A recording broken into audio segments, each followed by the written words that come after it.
baik. Renungannya hari ini berjudul Kelopak dan Duri.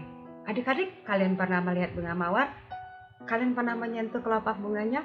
Sangat halus bukan? Terus wanginya pernah nggak kamu cium? Coba kamu pegang tangkainya lalu dekatkan ke hidung.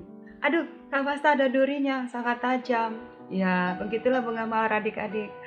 Dia memiliki kelopak yang sangat halus, tetapi juga dia memiliki duri yang sangat tajam dan keras.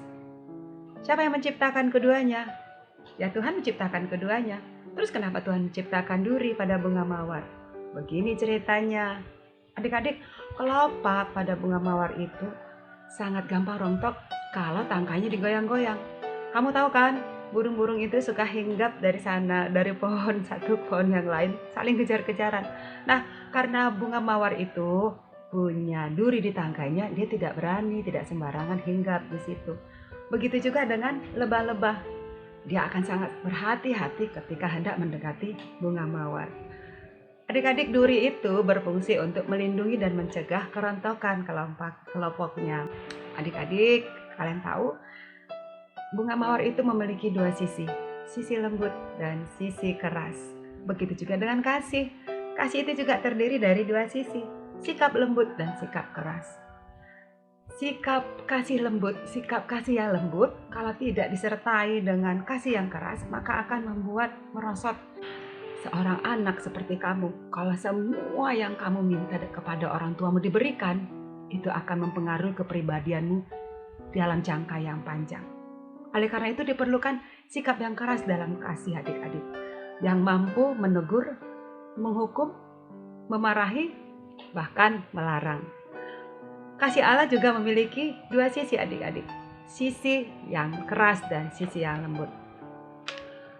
Yesaya 40 ayat 10 tertulis, lihat itu Allah. Ia datang dengan kekuatan dan dengan tangannya dia berkuasa. Lihat mereka yang menjadi upah jeripahnya ada bersama-sama dia. Dan mereka yang diperolehnya berjalan di hadapannya.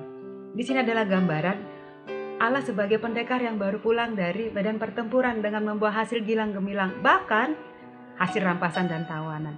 Ini adalah sisi keras dari hakikat Allah. Lalu di ayat 11 berbunyi, seperti seorang gembala dia menggembalakan kawanan ternaknya dan menghimpunkannya dengan tangannya. Anak-anak domba di pangkunya, induk-induk domba dituntunnya dengan hati-hati. Adik-adik, di sini Allah digambarkan sebagai gembala yang memangku domba dan mengelusnya dengan lemah lembut. Ini adalah gambaran sisi lembut hakikat Allah. Adik-adik, gambaran tentang Allah dengan dua sisi ini tampak jelas di perjalanan umat di perjanjian lama. Kadang-kadang Allah luwes dan lunak. Kadang-kadang Allah keras. Kadang-kadang Allah membela. Kadang-kadang Allah menghukum. Sikap lembut dan sikap keras bergantian. Untuk pertumbuhan iman kita yang bertumbuh dengan sehat adik-adik, diperlukan kedua sikap ini. Iman kita tidak akan bertumbuh adik-adik kalau kita terus-menerus diperlakukan dengan lembut dan kalau semua keinginan kita dipenuhi oleh Allah. Tuhan Yesus juga memperlihatkan sisi lembut dan sisi kerasnya kepada para murid-muridnya.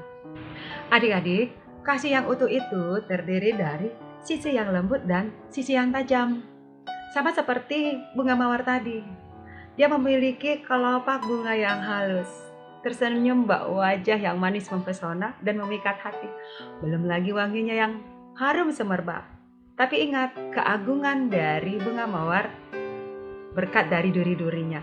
Jika saja tidak ada duri-durinya, burung-burung akan hinggap dengan sembarangan sehingga niscaya rontoklah kelopak bunganya. Adik-adik, duri itulah yang membuat kelopak-kelopak bunga mawar bertahan. Duri memang menyakitkan adik-adik, tetapi duri menjadikan bunga begitu mengagumkan. Bunga mawar begitu mengagumkan.